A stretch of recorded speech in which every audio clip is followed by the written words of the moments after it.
Good evening to all of you. आज के इस सेशन में हम लोग एस सी वर्मा का चैप्टर नंबर 3 जिसका नाम है काइनेमैटिक्स रेस्ट एंड मोशन, उसके वर्कड आउट एग्जांपल्स हम लोग आज सॉल्व करेंगे। तो स्टार्टिंग विद क्वेश्चन नंबर 1, क्या लिखा हुआ है देखो। A man walks at a speed of 6 kilometre per hour for 1 kilometre and 8 kilometre per hour for the next 1 kilometre. What is his average speed for the walk of 2 kilometre. तो आदमी पहले यहाँ से लेकर यहाँ गया, कितनी देर कितने किलोमीटर, 1 किलोमीटर। कितनी स्पीड से गया, तो भाई 6 किलोमीटर पर आवर की स्पीड से।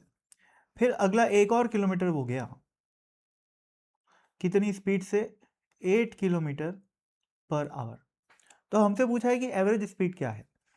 तो एवरेज स्पीड क्या होगी, वी एवरेज बराबर टोटल डिस्टेंस यानी कि 2 किलोमीटर अपॉन टोटल टाइम। अब यहाँ से लेकर यहाँ तक का टाइम को मैं T1 मान लेता हूँ, ठीक है, और यहाँ से लेकर यहाँ तक का टाइम को मैं T2 मान लेता हूँ, तो T1 प्लस T2 आ जाएगा हमारा टोटल टाइम, ठीक है। तो 2 डिवाइडेड बाई T1 की वैल्यू क्या होगी सोचो। यहाँ से लेकर यहाँ तक स्पीड क्या है, कांस्टेंट है, कितनी है, 6 किलोमीटर पर आवर। तो टाइम कितना लगा, डिस्टेंस अपॉन स्पीड, ठीक है। तो जो T1 है वो हो जाएगा डिस्टेंस अपॉन स्पीड, प्लस जो T2 हो जाएगा वो भी हो जाएगा distance which is 1 kilometre divided by speed which is 8। तो ये आ जाएगा 2 डिवाइडेड बाय 14 इंटू 6 इंटू 8। तुम लोग इसको सॉल्व कर सकते हो। ये हो गया 7, ये हो गया 48 divided by 7 kilometre per our. ये इसका आंसर है। अगला सवाल क्वेश्चन नंबर 2, क्या लिखा हुआ है देखो। The ISC lecture theater of a college is 40 feet wide and has a door at a corner। ठीक है भाई, तो एक लेक्चर थिएटर है ऐसा, 40 फीट ये वाइड है, मतलब ये वाली जो लेंथ है वो अपने को दे रखी है 40 फीट, ठीक। और बोल रहा है कि यहाँ पर एक किसी कॉर्नर में एक साथ डोर है, ठीक है भाई, डोर है। A teacher enters at 12 noon through the door and makes 10 rounds along the 40 feet wall back and forth during the period and finally leaves the classroom at 12:50 pm। तो बोल रहे हैं कि जो हमारे टीचर हैं वो किस समय एंटर करते हैं, तो वो एंटर करते हैं 12:00 पे, 12 बजे वो एंटर करते हैं और वो 12:50 पे निकल जाते हैं। और इस 50 मिनट के ड्यूरेशन में वो ऐसे 10 राउंड मारते हैं, 1 2 3 4 5, और इस तरीके से 10 राउंड वो टोटल मारते हैं, ठीक है। और फिर वापस उसी डोर से निकल जाते हैं, ठीक है भाई। तो compute his average speed and average velocity. तो एवरेज वेलोसिटी की यदि मैं बात करूँ तो डिस्प्लेसमेंट तो जो है वो तो ज़ीरो है डेफिनेटली, जहाँ से घुसे वहीं से निकल गए, तो नेट डिस्प्लेसमेंट उनका ज़ीरो है, तो एवरेज वेलोसिटी भी क्या होगा, ज़ीरो। रही बात एवरेज स्पीड की,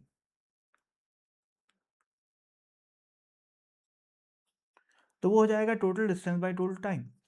अब उन्होंने टोटल कितना राउंड लगाया, 10 राउंड। एक राउंड की लेंथ कितनी है, 40 इधर और 40 इधर, यानी कि 80 फीट। तो 10 राउंड की कुल लंबाई हो गई 800 फीट, डिवाइड बाय समय कितना लगा। आंसर किस फॉर्म में दे रखा है, आंसर दे रखा है अपने को फीट पर मिनट में दे रखा है, ठीक है। तो अपन एक काम करते हैं, ये तो 800 फीट हो गया, ये डिस्टेंस हो गया, और टाइम 50 मिनट में मान सकता हूँ इसको।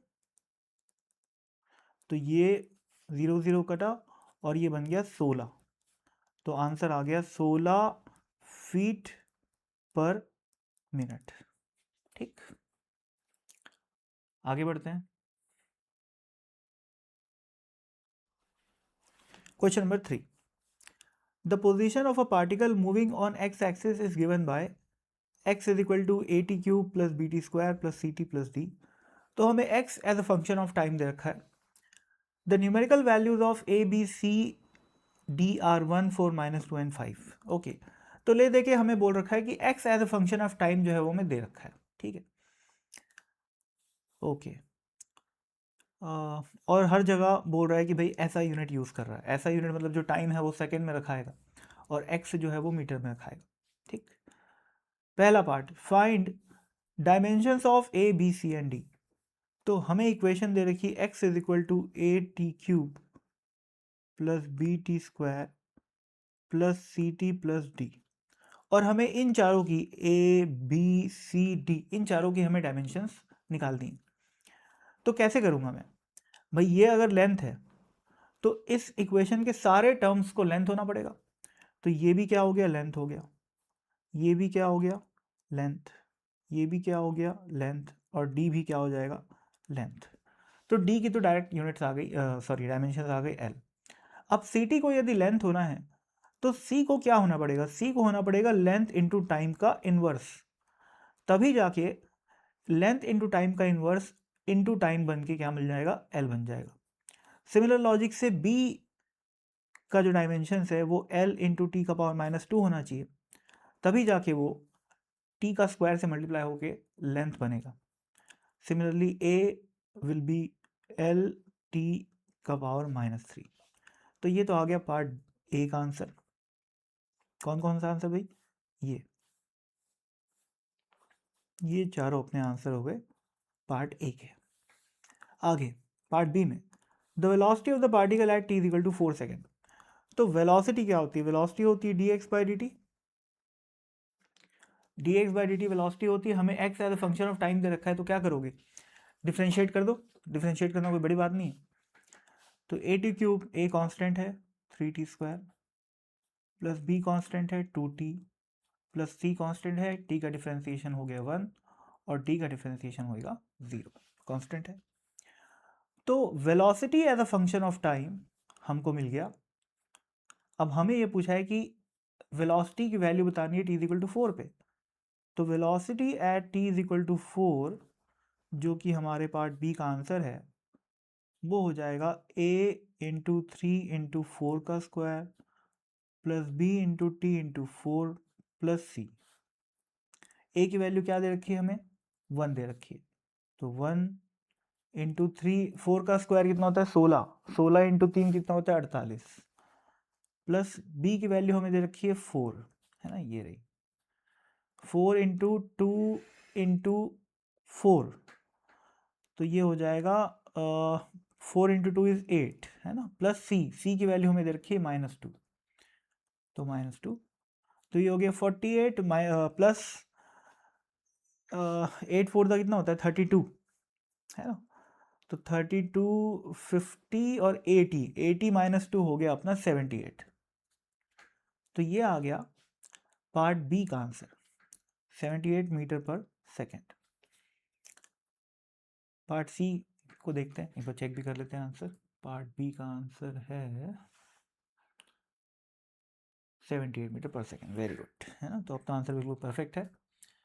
आगे देखते हैं part C, the acceleration of the particle at T is equal to 4 second. Acceleration पूछा है टी इज इक्वल टू 4 पे, तो एक्सेलरेशन क्या होगा, D V by D T. तो D V by D T हम ऑलरेडी निकाल चुके हैं, ये, तो इस चीज़ को फिर से डिफ्रेंशिएट कर दो, तो क्या आ जाएगा, ए कांस्टेंट है 3 कांस्टेंट है, टी स्क्वायर का डिफ्रेंसिएशन हो गया 2t, प्लस बी कांस्टेंट है 2 कांस्टेंट है, टी का डिफ्रेंसिएशन हो गया 1, plus C into 1 is a constant, तो उसका डिफ्रेंसिएशन क्या हो जाएगा 0। तो acceleration as a function of time आ गया ए बराबर 680 प्लस 2b। हमें क्या पूछा है, एक्सेलरेशन की value at T is equal to 4 second, यही पूछा है ना, हाँ, तो वो हो जाएगा 6 into A is 1 and T is 4, plus 2 into B is 4, तो ये आ गया 6 4 24 प्लस 8, यानी कि 32 मीटर पर सेकेंड का स्क्वायर। ये हो गया पार्ट सी। पार्ट डी में हमको क्या बोला हुआ है, the average velocity during the interval T is equal to 1 to T, sorry T is equal to 0 to T is equal to 4। तो एवरेज वेलोसिटी क्या होती है भाई, डिस्प्लेसमेंट अपॉन टाइम। डिस्प्लेसमेंट मतलब क्या होगा, चेंज इन पोजिशन, और change in position मतलब क्या लिख सकता हूँ मैं, एक्स की value at T is equal to 4 minus X की value at T is equal to 0। ये हो गया हमारा चेंज इन पोजिशन, जो कि डिस्प्लेसमेंट हो जाएगा, डिवाइडेड बाय टाइम। टाइम कितना है भाई, 4 है, ठीक है, तो क्या आ जाएगा देखो, एक्स की value at T is equal to 4, यानी कि मैं इस फंक्शन में टी की वैल्यू को 4 रखूँगा, तो a इंटू 4 का क्यूब प्लस b इंटू 4 का square plus c into 4 plus d minus a into 0 का क्यूब प्लस b इंटू 0 का square plus c into 0 plus d। ये वाला d और ये वाला d कैंसिल आउट हो जाएगा, और ये बेचारे तो 0 ही है ना। तो बचा क्या हमारे पास, a इंटू 4 का क्यूब, a कितना है 1 है, 4 का क्यूब कितना होता है 16 चौक 64, प्लस b की वैल्यू कितनी है 4, तो अगेन ये क्या हो गया 4 का क्यूब आ गया, 4 इंटू 4 का स्क्वायर इज अगेन 4 का cube which is again 64, plus c की वैल्यू है -2, -2 इंटू 4 हो जाएगा -8, तो ये हो गया 128 माइनस 8 यानी कि 120, तो 120 मीटर पर second is the average velocity between 0 to 4 second. ज़्यादा हो रहा है क्या, नहीं क्यों, ठीक है 120 मेरे ख्याल से सही आंसर होना चाहिए।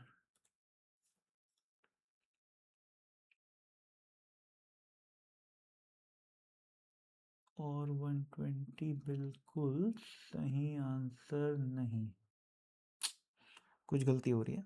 अच्छा सॉरी यार, डिवाइडेड बाय 4 करना तो भूल ही गया ना मैं।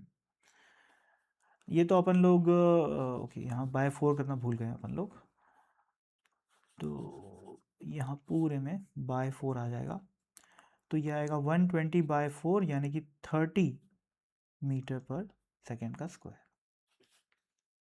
और अपन लोग नोटिस कर सकते हैं कि वो 30 नहीं लिखा हुआ है, वो बल्कि प्लस 30 लिखा हुआ है, तो मतलब average velocity is in the positive direction. इसका मतलब ये हुआ कि 0 से लेकर 4 सेकेंड तक उसका नेट डिस्प्लेसमेंट राइट डायरेक्शन में है, यानी कि उसका एक्स डायरेक्शन एक्स कोऑर्डिनेट बढ़ा है, ठीक है okay.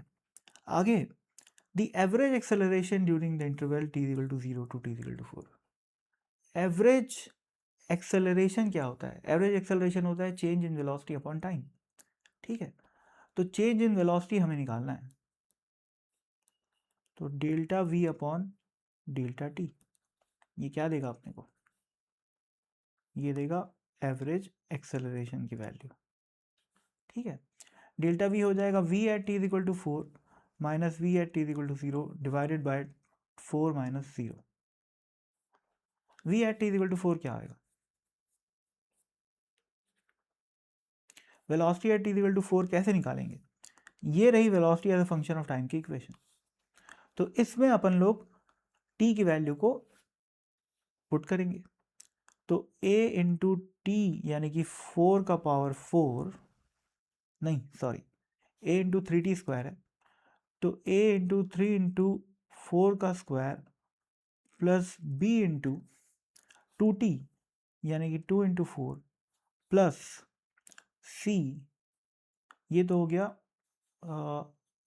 Velocity at t is equal to 4 minus velocity at t is equal to 0 will be a into 3 into 0 का square plus b into 2 into 0 का 0 है ना, प्लस c। तो फिर से ये c और ये वाला c कैंसिल आउट हो जाएगा, ये दोनों 0 है ही, तो ये क्या बना हमारे पास 16 या 48, 48 a प्लस 4 दूनी 8, 8b, ठीक है, ये डिवाइडेड बाय ऑफ कोर्स 4 है ना, तो यहाँ पर भी क्या आ जाएगा 4, तो ये हो गया 12a plus b plus 2b। Value put कर देते हैं, a की वैल्यू क्या थी 1 और b की वैल्यू क्या थी 2, सही बोल रहा हूँ क्या मैं, बिल्कुल नहीं, a की वैल्यू b की वैल्यू 4 थी, तो यह हो गया 12 प्लस 8 यानी कि 20 मीटर पर सेकेंड का स्क्वायर, जो कि बिल्कुल सही आंसर है, ठीक है। तो ये एकदम बेसिक सवाल है, जबरदस्ती का इसको ABCD वाले फॉर्मेट में दे रखा है। सीधा अगर इसकी वैल्यू ऐसा दे देता, सीधा अगर x की वैल्यू ऐसा दे देता, कैसा कि भाई x is equal to a की वैल्यू है 1 तो t क्यूब हो गया, प्लस b की वैल्यू है 4 तो 4t स्क्वायर हो गया, c की वैल्यू है -2 तो -2t हो गया, प्लस d की वैल्यू है 5 तो ये, ये अगर दे देता तो ये क्वेश्चन आसान दिखने लग जाता है ना। फिर क्या करना था, वेलोसिटी निकालने के लिए dx बाई dt, एक्सेलरेशन निकालने के लिए dv बाई dt। ये ABCD के चक्कर में ये सॉल्यूशन थोड़ा सा लंबा फेंका गया। शायद मेरे को पहले ही ABCD की वैल्यू पुट कर देना चाहिए था, ताकि हर बार हमें पुट ना करना पड़ता। कोई बात नहीं, एक ही बात है ना, कोई खास बात नहीं है, चलता है ये सब। तो ये था क्वेश्चन नंबर 3। आगे देखते हैं question number 4। From the velocity time graph of a particle given in figure, describe the motion of the particle qualitatively in the interval 0 to 4 second. Qualitatively इसका मतलब होता है कि दो चीज़ें होती हैं, क्वालिटेटिव और क्वांटिटेटिव, है ना। तो क्वांटिटी में हम लोग कैलकुलेशंस वगैरह पे ज़्यादा जोर देते हैं, लेकिन अगर क्वालिटेटिव पूछा हुआ है तो हम लोग इस टाइप का डिस्क्रिप्शन दे सकते हैं कि भाई स्पीड बर्ड डी की कम हो रही है, वो राइट मूव कर रहा है कि लेफ्ट मूव कर रहा है। इस टाइप का एनालिसिस जो होगा उसको हम लोग क्वालिटेटिव एनालिसिस बोल सकते हैं, ठीक है। तो चलो डिस्क्राइब करने का ट्राई करते हैं 0 से लेकर 4 तक। ये 0 से लेकर 4 तक अगर हम लोग ध्यान से देखें तो ये हम लोगों को कांस्टेंट दिखाई देगा, इसका स्लोप हमको कांस्टेंट दिखाई देगा वीटी ग्राफ का, और वेलोसिटी बढ़ तो रही है। तो वेलोसिटी बढ़ रही है 0 से लेकर 1 सेकेंड में विद अ कांस्टेंट एक्सेलरेशन, क्योंकि स्लोप क्या है, कांस्टेंट है। फिर यहाँ से लेकर यहाँ तक वेलोसिटी घटी, बट इस बार dv बाई dt यानी कि स्लोप कैसा है, नेगेटिव है, यानी कि एक्सेलरेशन कैसा हो गया, नेगेटिव हो गया, ठीक है। या ऐसा बोलना चाहिए कि वेलोसिटी पॉजिटिव साइड में है, ठीक है, क्योंकि ग्राफ में ऊपर साइड में है, और इसका स्लोप नेगेटिव आया यानी कि एक्सेलरेशन नेगेटिव है। वेलोसिटी और एक्सेलरेशन जब जब नेगेटिव होते हैं तो स्पीड कम होती है, और तुम लोग को दिखाई दे रहा होगा कि स्पीड यहाँ से लेकर यहाँ तक कम हो रही है, ठीक है। तो अपन एक आध पॉइंट लिखते जाते हैं। यहाँ पे क्या हो रहा है, इसको अपन हाँ ऐसे नाम दे देते हैं, टी फ्रॉम 0 to 1। यहाँ पे क्या हो रहा है, स्पीड साफ साफ दिख रहा है, बढ़ रही है। वेलोसिटी हर समय पॉजिटिव है, क्यों भाई, क्योंकि हर समय ये पॉइंट्स एक्स एक्सिस के ऊपर है। तो मैं वी लिख सकता हूँ कि पहली बात तो always positive, and second increasing, और उसके बाद भी किस तरीके से इंक्रीज कर रही है, तो कांस्टेंट एक्सेलरेशन से इंक्रीज कर रही है, ठीक है। तो इंक्रीजिंग विथ कांस्टेंट एक्सेलरेशन।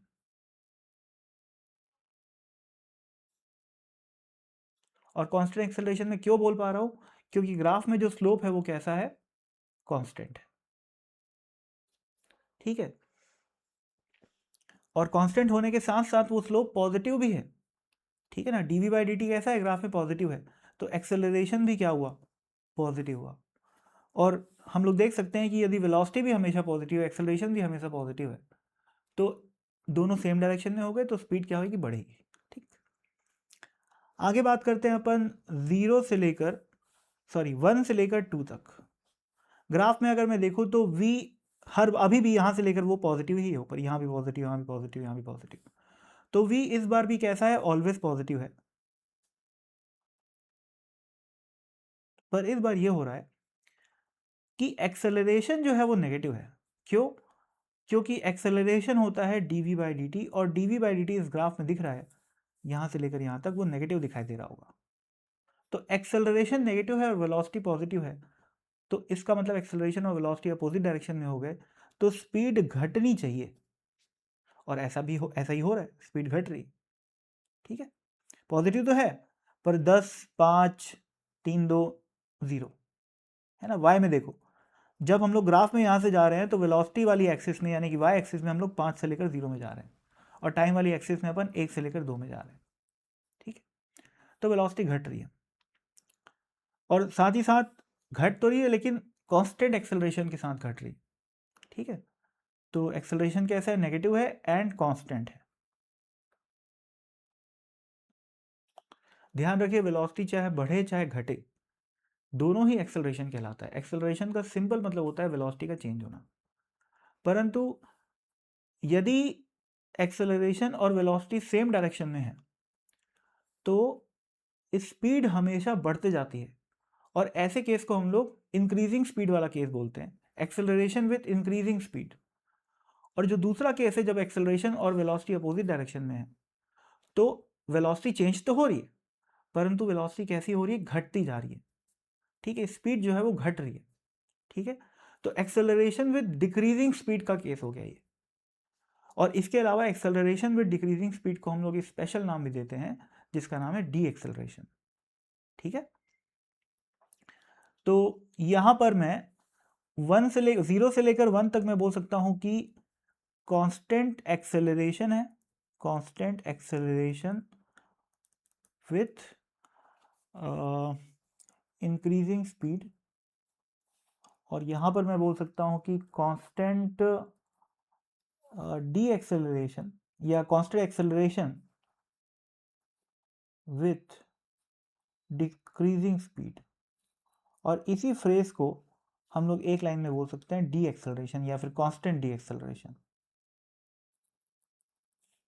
और कांस्टेंट डिसेलरेशन। ठीक, अब ऐसे ही और भी बात कर लो यार, है ना।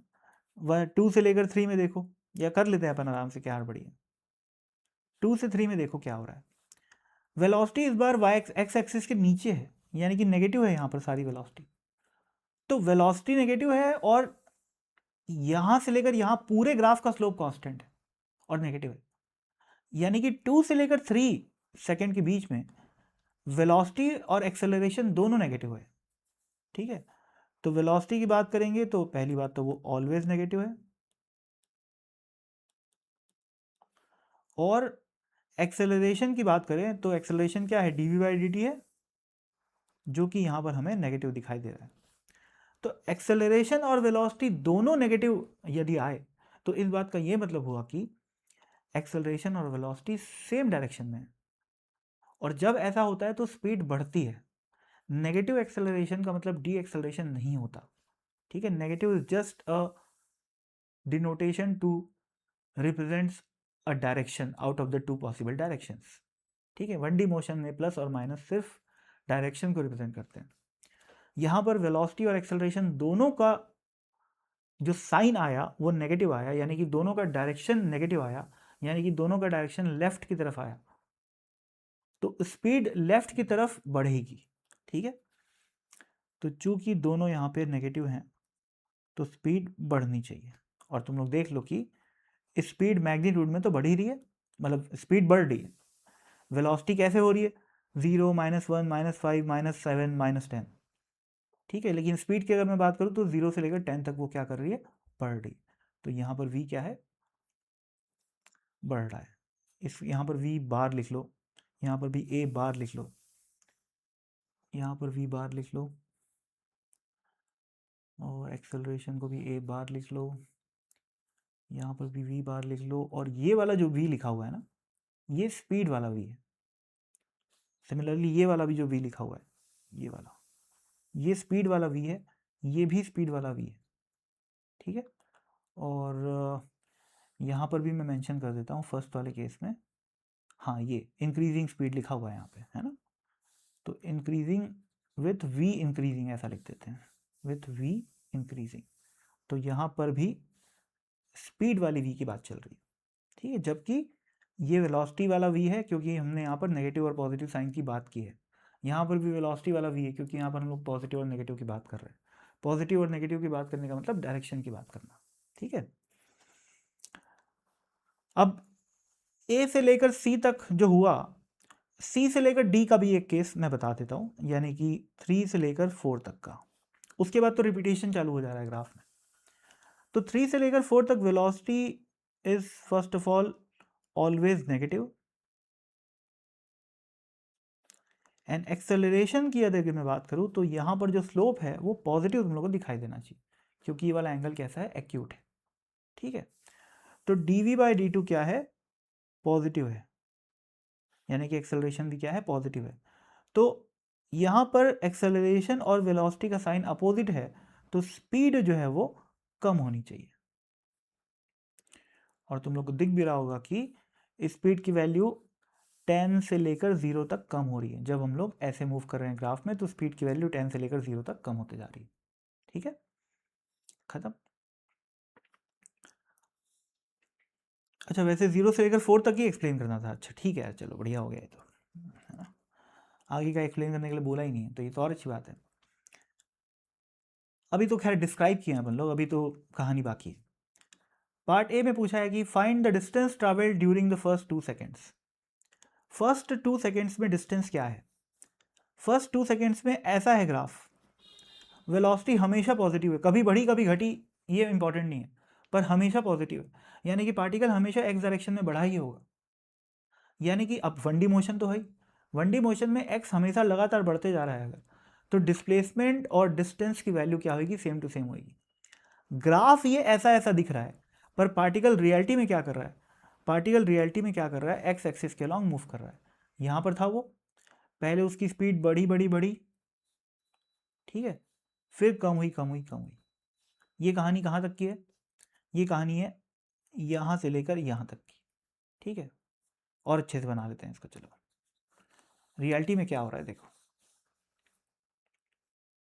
यहाँ से स्टार्ट किया वो, तो पहले स्पीड बढ़ी बढ़ी बढ़ी, फिर कम हुई कम हुई कम हुई, और फिर यहाँ पर 0 हो गई लगभग, ठीक है। ये t इज इक्वल टू 0 है और ये t इज इक्वल टू 2 है। उसके बाद क्या हो रहा है? 0 के बाद वो वेलोसिटी नेगेटिव हो चुकी है, यहाँ पर वेलोसिटी नेगेटिव हो चुकी है, यानी कि पार्टिकल यू टर्न ले चुका है, यानी कि t इज इक्वल टू 2 पे पार्टिकल यू टर्न ले रहा है। यू टर्न है तभी तो यहाँ पर स्पीड क्या है? 0 है, ठीक है ना। ये यहाँ पर y एक्सिस में वैल्यू क्या आ रही है? 0 आ रही है, ये 0 आ रही है, तो 0 स्पीड है। तो एग्जैक्टली यहाँ पर यू टर्न हो रहा है, और यू टर्न होने के बाद क्या हो रहा है? फिर से स्पीड बढ़ रही है, परंतु लेफ्ट डायरेक्शन में। फिर आधी देर तक बढ़ी और फिर से क्या हुई? कम हुई। ऐसी कहानी है, ठीक। ये है t इक्वल टू 0 से लेकर 4 तक की कहानी। खैर, हमको अब फर्स्ट 2 सेकेंड्स की बात कर रहा है, तो फर्स्ट 2 सेकेंड्स में तो कोई यू टर्न नहीं हो रहा है। यहाँ से लेकर यहाँ तक फर्स्ट 2 सेकेंड की कहानी है, तो यहाँ से लेकर यहाँ तक 1D मोशन है, यूनी डायरेक्शनल मोशन है, तो डिस्टेंस और डिस्प्लेसमेंट इक्वल होगा, ठीक है। हमें क्या पूछा है भाई? हमें पूछा है distance travel during the first 2 second, but that would be same as displacement. और डिस्प्लेसमेंट क्या है? That we can calculate using area under curve. तो इसका एरिया है half into base is 2 into height is 10, यानी कि 10 आ गया। तो 10 क्या आएगा? मीटर्स आएगा, ठीक है ना, क्योंकि हम लोग क्या निकाल रहे हैं? इसका एरिया क्या देता है? डिस्टेंस देता है। डिस्टेंस किस में आएगा? मीटर्स में आएगा, ठीक है। तो ये हो गया पार्ट बी का आंसर। पार्ट सी में लिखा हुआ है during the time 0 to 4 second. अच्छा नहीं, सॉरी, अभी अपन लोग पार्ट ए का निकाले हैं, हाँ। पार्ट ए का during first 2 second. Part B में लिखा हुआ है ड्यूरिंग द टाइम 2 से 4 सेकेंड। तो अगेन 2 से 4 सेकेंड में उसका जो डिस्प्लेसमेंट है वो भले ही नेगेटिव हो, पर डिस्टेंस तो पॉजिटिव ही है, ठीक है। डिस्प्लेसमेंट क्यों नेगेटिव है? क्योंकि वो ऐसे ही यहाँ से यहाँ जा रहा है, तो लेफ्ट डायरेक्शन में क्या है, इस वजह से डिस्प्लेसमेंट नेगेटिव है। पर डिस्प्लेसमेंट क्या है? एग्जैक्टली उतना ही है जितना पहले आया था, ठीक है।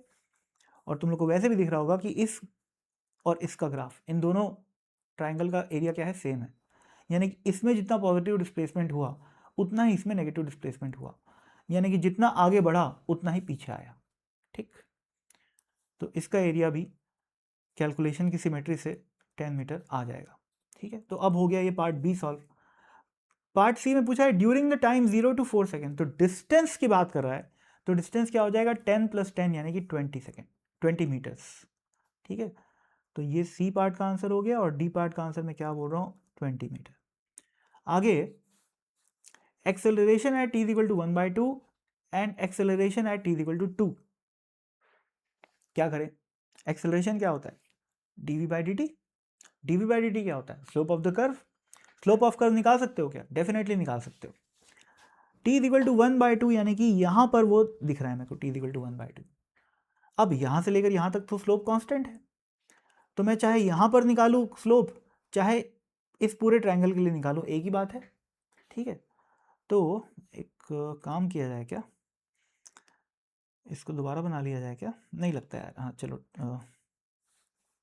चलो ठीक है, ऐसा बना लेते हैं। ऐसा है, यहाँ पर t इक्वल टू 1/2 है, और मैं क्या बोल रहा हूँ? इस स्लोप की मेरे को बात, इस ट्राइंगल की मेरे को बात करनी है, ये कितना है 10 है, और ये कितना है, ये है अपना 1 है ना, ये 1 है। बात कहाँ की चल रही है, बात भले ही यहाँ की चल रही है विच इज़ 1/2, लेकिन बात ये है कि यहाँ पर जो स्लोप है ये पूरे ट्रायंगल का स्लोप एक ही है ना। यहाँ से तो यहाँ तक क्या है, एक्सेलरेशन कांस्टेंट है, हाँ एक्सेलरेशन कांस्टेंट है, तो हर पॉइंट पे स्लोप भी कांस्टेंट है, यानी एक्सेलरेशन भी हर पॉइंट पे कांस्टेंट है। और एक्सेलरेशन अगर कांस्टेंट है तो average acceleration, instantaneous average acceleration और इंस्टेंटेनियस एक्सेलरेशन सब बराबर आएगा। तो ले देखिए, अगर तुमको इस पॉइंट पे स्लोप निकालना, इस पॉइंट पे एक्सेलरेशन निकालना है, तो सिंपली इस लाइन का tan थीटा निकाल लो। इस लाइन का tan थीटा क्या होएगा, tan theta will be equal to 10 divided by 1, ये 10 और ये 1, ठीक है। तो आंसर क्या आ गया, 10 मीटर पर सेकेंड स्क्वायर। क्या आया है, ये एक्सेलरेशन आया, इस वजह से मैंने मीटर पर सेकेंड स्क्वायर रखा, ठीक है। आगे क्या बोला है भाई, t इज इक्वल टू 2 पे, तो t इज इक्वल टू 2 ये है, तो यहाँ से लेकर यहाँ पूरे का कर्व, पूरा स्लोप एक ही है, ठीक है। तो मैं एक काम करता हूँ, इस, अब मैं कोई सा भी ट्रायंगल ले सकता हूँ, मैं चाहूँ तो ये वाला ट्रायंगल ले लूँ, है ना, ये वाला, मैं चाहूँ तो ये वाला ट्रायंगल ले लूँ, और मैं चाहूँ तो ये बड़ा वाला ट्रायंगल ले लूँ, सब एक ही बात है, ठीक है ना, तीनों से सेम आंसर आएगा। तो मेरी इच्छा हो रही है मैं इस ट्रायंगल को ले लूँ, इस ट्रायंगल को, इस ट्रायंगल में ये 1 है और ये 10 है, ठीक है, और सही मायने में ये जो है वो -10 है, ठीक है। तो इस बार जो tan थीटा आएगा, अब थीटा कौन सा है बात को समझते हैं, इस बार ये वाला थीटा है, ठीक है ना, थीटा 2 लिख लेते हैं इसको, थीटा 1 था ये। तो tan of theta 2 will be equal to what, tan of theta 2 will be equal to minus, अब बात को समझो, थीटा 2 कैसा है, ऑब्ट्यूज है, तो tan थीटा कैसा आएगा, नेगेटिव आएगा, तो -10/1 है ना। तो ये एक्सेलरेशन की वैल्यू आ गई। अब नेगेटिव एक्सेलरेशन का मतलब क्या है, कि एक्सेलरेशन का डायरेक्शन नेगेटिव साइड में, यानी कि लेफ्ट साइड में, बस इतनी सी बात है, ठीक है। तो magnitude wise acceleration at 1/2 and acceleration at 2 are same, but direction wise they are opposite, क्योंकि 1/2 सेकेंड में tan थीटा 1 की वैल्यू +10 मीटर पर सेकेंड आई स्क्वायर आई, यानी कि उसकी स्पीड बढ़ रही थी उस समय, और यहाँ तुम लोग को दिख भी रहा है कि ग्राफ में स्पीड बढ़ रही है, स्लोप पॉजिटिव है, जबकि यहाँ पूरे लेकर, यहाँ से लेकर यहाँ तक स्पीड लगातार घट रही है, ठीक है। तो एक्सेलरेशन उसका नेगेटिव आना चाहिए। नेगेटिव क्यों बोल रहा हूँ मैं, क्योंकि स्पीड पॉजिटिव है, ठीक है ना। ओके खैर चलो, मैं काफ़ी एक्सप्लेन कर चुका हूँ, मेरे ख्याल से बात समझ में आ गई होगी। तो ये था क्वेश्चन नंबर 4। आगे देखते हैं question number 5। A particle starts from rest with a constant acceleration और रेस्ट से स्टार्ट कर रहा है। At a time t second, the speed is found to be 100 meter per second, and 1 second later the speed becomes 150 meter per second.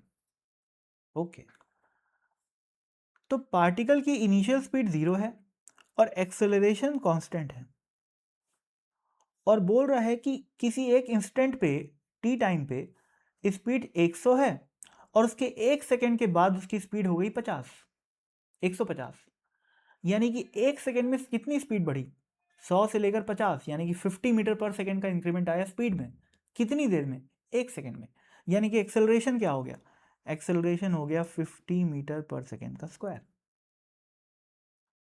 ऐसे भी समझ सकते हो इसको भाई, कांस्टेंट एक्सेलरेशन का केस है, तो acceleration can be written as v minus u by t. v किस मान सकता हूँ 150, u को मान सकता हूँ 100, और टाइम कितना है 1, तो ये कितना आ गया 50 मीटर पर सेकेंड का स्क्वायर, ठीक है।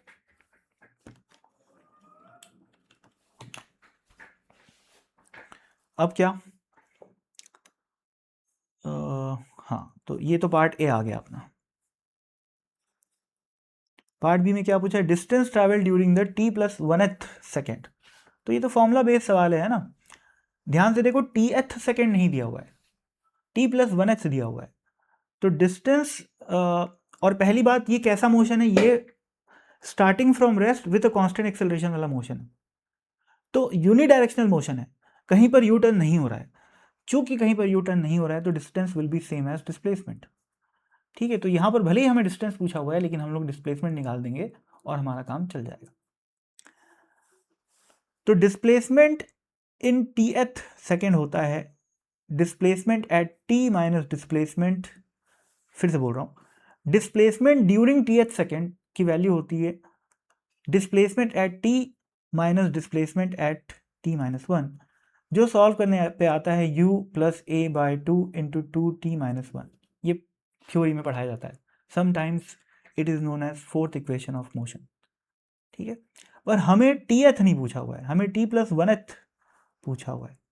तो हम लोग यहाँ पर t plus one minus t कर देंगे। ठीक है, तो ये आ जाएगा u plus a by two, two t की जगह आ जाएगा t plus one minus one.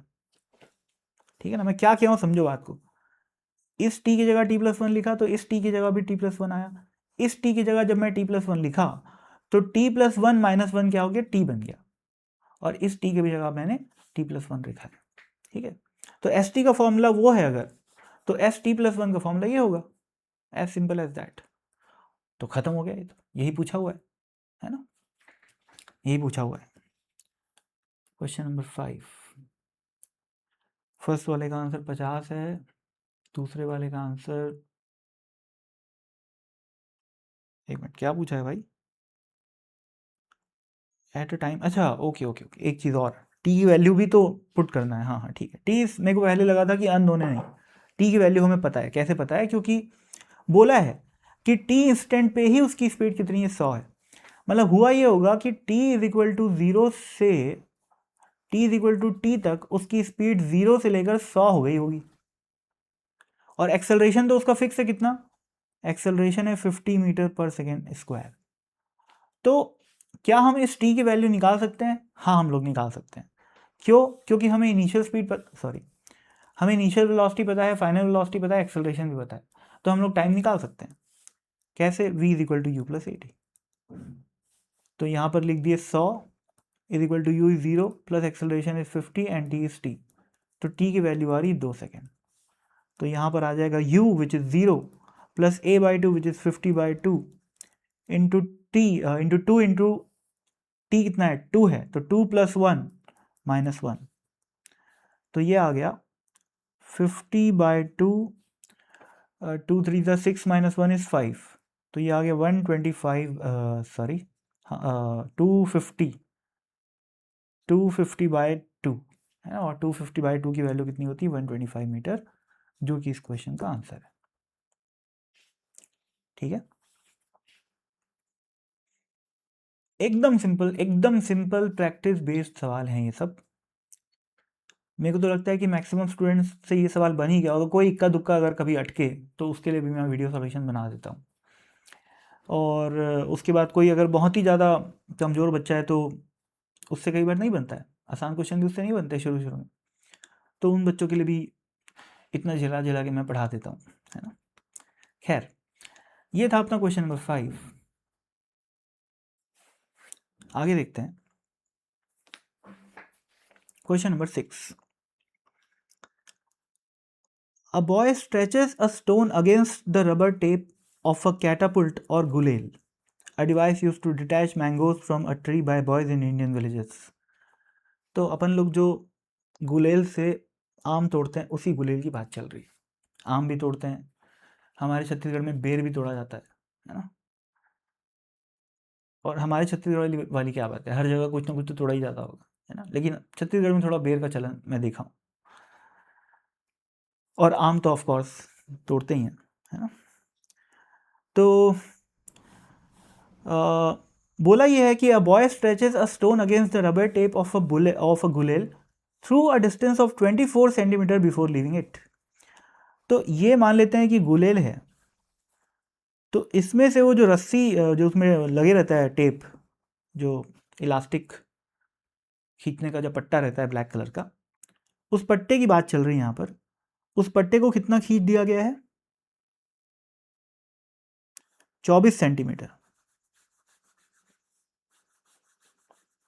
ये पट्टा है, और यहाँ पर वो स्टोन है जिस स्टोन से अपन लोग आम को तोड़ने वाले हैं। ठीक है, खुलेगा थोड़ा ऐसा, इतना सस्ता तो नहीं दिखना चाहिए खुलेगा, ऐसा बना लो। ठीक है, कितना खींच दिया इसको वो, 24 सेंटीमीटर। फिर क्या बोल रहा है, the tape returns to its normal position accelerating the stone over the straight length.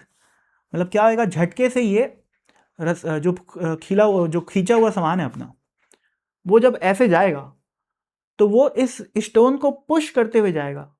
Push करेगा तो क्या होगा, स्टोन जो है वो एक्सेलरेट होएगा। कहाँ से लेकर कहाँ तक, 24 सेंटीमीटर तक वो क्या करेगा, एक्सेलरेट होगा। जैसे ही वो जो अपना पट्टा है वो यहाँ पर पहुँच जाएगा गुलेल तक, फिर वो लूज पड़ जाएगा। यानी कि जो स्टोन है उसका एक्सेलरेशन मात्र यहाँ से लेकर गुलेल तक होने वाला है। ठीक है, तो मैं ऐसा बोल सकता हूँ कि इस बंदूक, इस गोली की, इस स्टोन की जो इनिशियल स्पीड है वो u बराबर 0 है, और इसका जो डिस्प्लेसमेंट है वो कितना है, 24 सेंटीमीटर। ठीक बात है। आगे लिखा हुआ है the stone leaves the gulel with speed of 2.2 metre पर सेकेंड। यानी कि ये स्टोन जब यहां पर पहुंच गया तो कितनी स्पीड से जा रहा है, 2.2 मीटर पर सेकेंड। यानी कि उसकी फाइनल स्पीड के बारे में बात कर रखा है। ठीक है, assuming that the acceleration is constant while the stone was being pushed by the tape, find its magnitude। ये बोल रहा है कि भाई यहां से लेकर यहां तक का जो एक्सेलरेशन है बॉल का, उसको कांस्टेंट मान लो। यानी कि जो फोर्स अप्लाई किया जा रहा है उस गुलेल के पट्टे के द्वारा बॉल के ऊपर, उस फोर्स को भी क्या मान लो, कांस्टेंट मान लो। तो कुछ नहीं, एकदम सिंपल सा सवाल है, एक्सेलरेशन की वैल्यू पूछ रखा है बस। ये कहानी जबरदस्ती का सुना रहा है, क्वेश्चन समझने वाली बात है बस, कोई बहुत बड़ी बात है नहीं। कुछ नहीं करना है भाई, v is equal to, sorry, निकालना क्या, एक्सेलरेशन निकालना है हमको। क्या पता है, इनिशियल स्पीड, फाइनल स्पीड और डिस्प्लेसमेंट। तो क्या करेंगे अपन लोग, v स्क्वायर बराबर u स्क्वायर प्लस 2s। पर लिमिट, क्वेश्चन में लिमिट, यूनिट्स का ध्यान रखें, क्योंकि फाइनल स्पीड हमें मीटर पर सेकंड में दे रखी है, जबकि डिस्प्लेसमेंट 24 सेंटीमीटर में दे रखा है। तो 2.2 फाइनल स्पीड का स्क्वायर इज इक्वल टू 0 का square plus 2 into acceleration is नहीं पता, एंड डिस्प्लेसमेंट इज 24/100। ठीक है, तो एक्सेलरेशन की वैल्यू क्या आ गई यहाँ से, एक्सेलरेशन की वैल्यू आ गई 2.2 का square into 100 divided by 24 into 2। ठीक है, अब ये जो भी आया आंसर कैलकुलेट करके निकाल लेना। ठीक, इतना तुम लोग कर सकते हो। आगे बढ़ते हैं क्वेश्चन नंबर 7 की तरफ।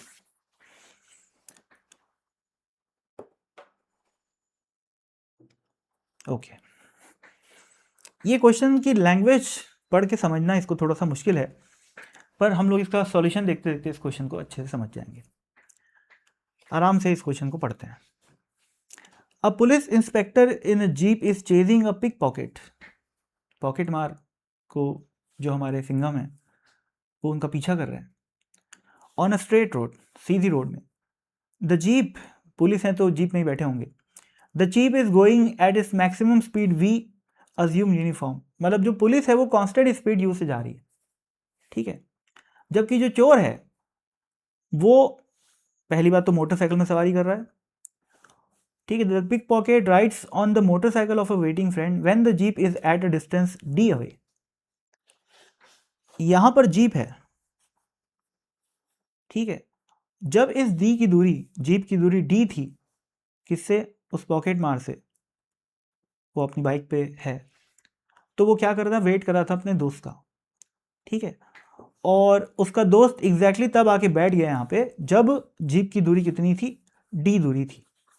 ठीक है, और क्या लिखा हुआ है देन, फिर से पढ़ते हैं। The pickpocket rides on a motorcycle and waiting of a waiting friend when the jeep is at a distance d away. मतलब लिखा हुआ है कि उसने गाड़ी चलाना स्टार्ट की। ठीक है ना, अच्छा नहीं, the pickpocket rides on the motorcycle of a waiting friend when the jeep is at a distance d away and the motorcycle starts with a constant acceleration ensure that, पता नहीं उसका दोस्त कहाँ पर है। the pickpocket rides on the motorcycle of a waiting friend। अच्छा, rides मतलब होता है बैठना, हाँ ठीक है, ओके। तो मतलब चोर गाड़ी में ड्राइवर के रूप में बैठा हुआ है, नहीं, उसका चोर का दोस्त जो है वो गाड़ी के ड्राइवर के रूप में बैठा हुआ है, और चोर चोरी करते ही साथ गाड़ी की पीछे वाली सीट में जाके बैठ गया। किस समय, जब जीप जो है वो डी दूरी पे है। और उसी समय में ये जो मोटरसाइकिल है वो चलनी स्टार्ट हुई, है ना, क्या लिखा हुआ है, and the motorcycle starts with a constant acceleration A. Starts मतलब इनिशियल वेलोसिटी इसकी क्या है, 0 है, और उसका एक्सेलरेशन क्या है, ए, तो वो आगे बढ़ रहा है ए एक्सेलरेशन के साथ। आगे लिखा हुआ है show that the pickpocket will be caught if v is greater than और इक्वल टू रूट ऑफ 280। इस बात का क्या मतलब है, सोचो, ये जो जीप है वो जीप वाला तो v स्पीड कांस्टेंट स्पीड से जा रहा है। अब तुम लोग मेरे को ये बताओ, क्या अगर एक पीछे जीप रखी हुई है और आगे एक मोटरसाइकिल है, जीप अगर कांस्टेंट स्पीड से जा रही है और मोटरसाइकिल भले ही 0 स्पीड से स्टार्ट की, पर उसके पास क्या है, एक्सेलरेशन है, तो क्या कोई गारंटी है कि जीप वाला इसको पकड़ ही लेगा? नहीं। हो सकता है इसकी स्पीड 10 सेकेंड में इतनी हो जाए कि इसकी स्पीड को ओवरटेक कर जाए। सपोज करते हैं कि 10 सेकेंड के बाद ये जीप यहां पर पहुंच गई और मोटरसाइकिल वाला मान लेते हैं कि यहां पर पहुंचा, थोड़े सा आगे बढ़ पाया 10 सेकेंड के बाद, ठीक है। लेकिन अब इस 10वें सेकेंड के बाद इसकी स्पीड इस जीप की स्पीड से बड़ी हो गई, तो अब इन दोनों के बीच की दूरी क्या होगी, और बढ़ेगी, क्योंकि जीप थोड़ा आगे जाएगी जबकि मोटरसाइकिल वाला काफ़ी आगे चले जाएगा, तो डिस्टेंस क्या होते जाएगी, बढ़ते जाएगी, ठीक है।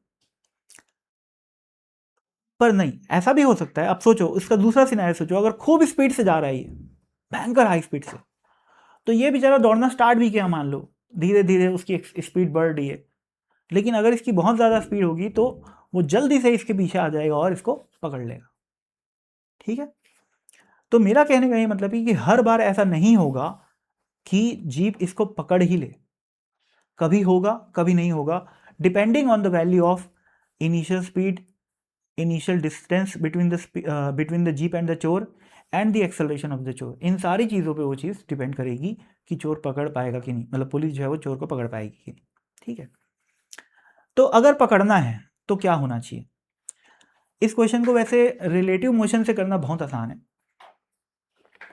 रिलेटिव मोशन से भी मैं इस क्वेश्चन को सॉल्व करके दिखा दूंगा, पर मैं चाहता हूं कि अभी हम लोग पहले प्रैक्टिस के लिए इस क्वेश्चन को पहले ग्राउंड फ्रेम से सॉल्व करें, ठीक है।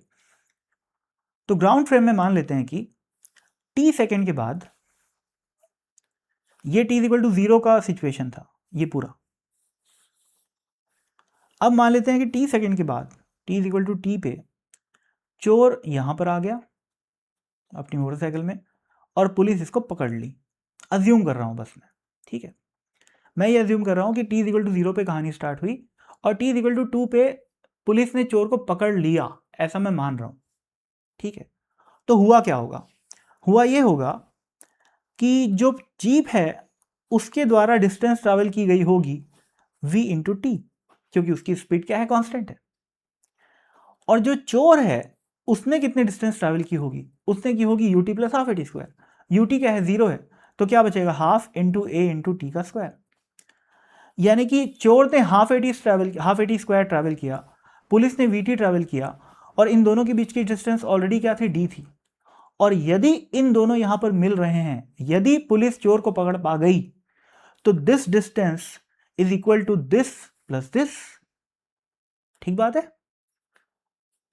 तो मैं ऐसा बोल सकता हूं कि vt is equal to d plus half a t square. तो अगर तुम लोग को दिखाई दे रहा होगा,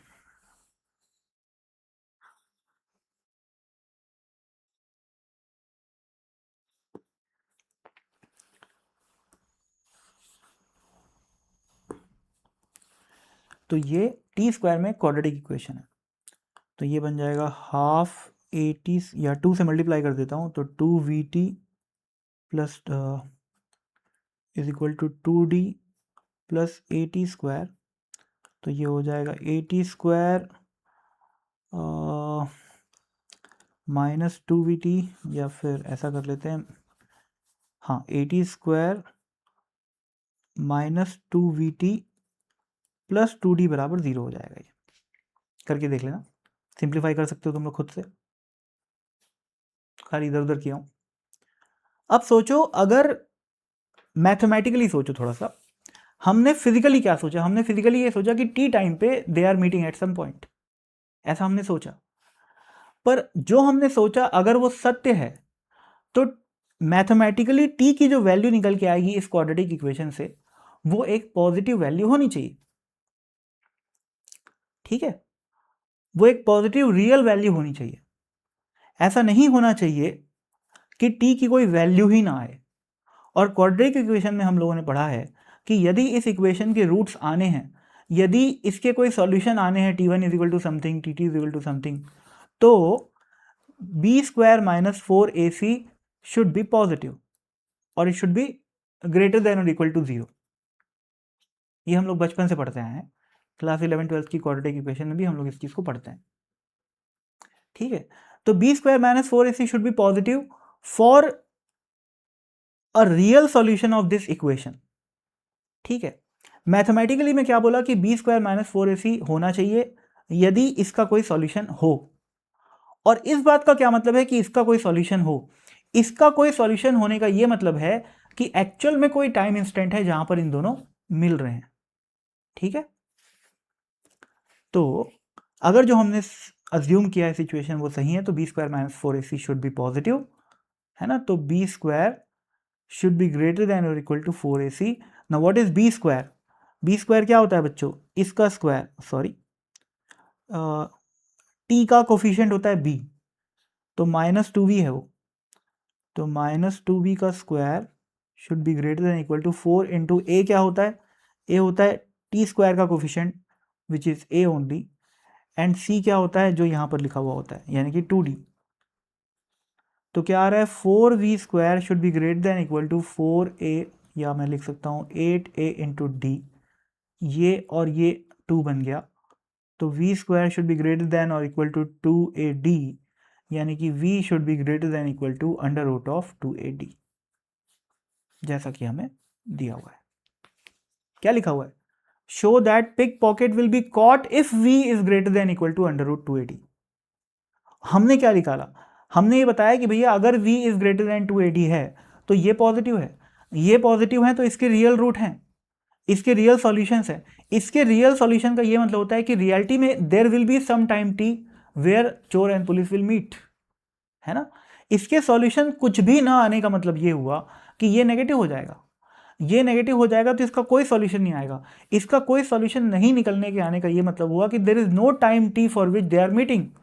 इसका मतलब दे आर नॉट मीटिंग, समझ पा रहे हो? There is no time, there is no value of time for which these two are meeting. इस बात का ये मतलब हुआ कि they are not meeting at all, ठीक है ना।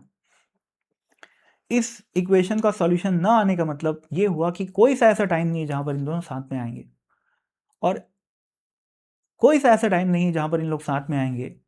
इस बात का ये मतलब हुआ कि इन लोग कभी साथ में नहीं आएंगे, ठीक। कभी साथ में नहीं आएंगे का क्या मतलब है? कि पुलिस पकड़ ही नहीं पाएगी चोर को, चोर आगे बढ़ जाएगा, ठीक है। खैर, वर्ड्स में इतने ज़्यादा समझाया नहीं जा सकता। अगर मेरे पास कोई एनिमेशन वगैरह की व्यवस्था होती तो शायद मैं बेहतर समझा पाता। एनिमेशन में अगर हम लोग डेटा ले लें v का और 2ad का, दो अलग अलग डेटा ले लें, एक डेटा के लिए चोर पकड़ पाए और दूसरे डेटा के लिए ना पकड़ पाए, और उसको अगर मैं सिमुलेट करके दिखा पाता उस मोशन को, तो वो काफ़ी अच्छा हो जाता। देखूंगा अगर कोई इंटरनेट पे कोई सिमुलेटर वगैरह अवेलेबल होगा तो, और नहीं भी तो जब तुम लोग रिलेटिव मोशन पढ़ोगे तब ये सिचुएशन एकदम क्रिस्टल क्लियर हो जाएगी, और तुम लोग देखोगे रिलेटिव मोशन पढ़ने के बाद कि ये क्वेश्चन रिलेटिव मोशन से एकदम हलवा हो जाता है, ठीक है ना। वैसे तो खैर ये क्वेश्चन अभी भी हलवा ही है, पर चूंकि हमारा पहली बार है ये, तो थोड़ा लेंदी एक्सप्लेनेशन जा सकता है, ठीक है। खैर, तो मैं चाहूँगा कि अपन इस सेशन में इतना ही रखें। क्वेश्चन नंबर 1 से लेकर 7 तक 54 मिनट के आसपास हो चुका है, ठीक है। तो अब इसके बाद के क्वेश्चन अपन लोग नेक्स्ट सेशन में देखेंगे, ओके। तो keep solving S Verma, all the best, thank you so much.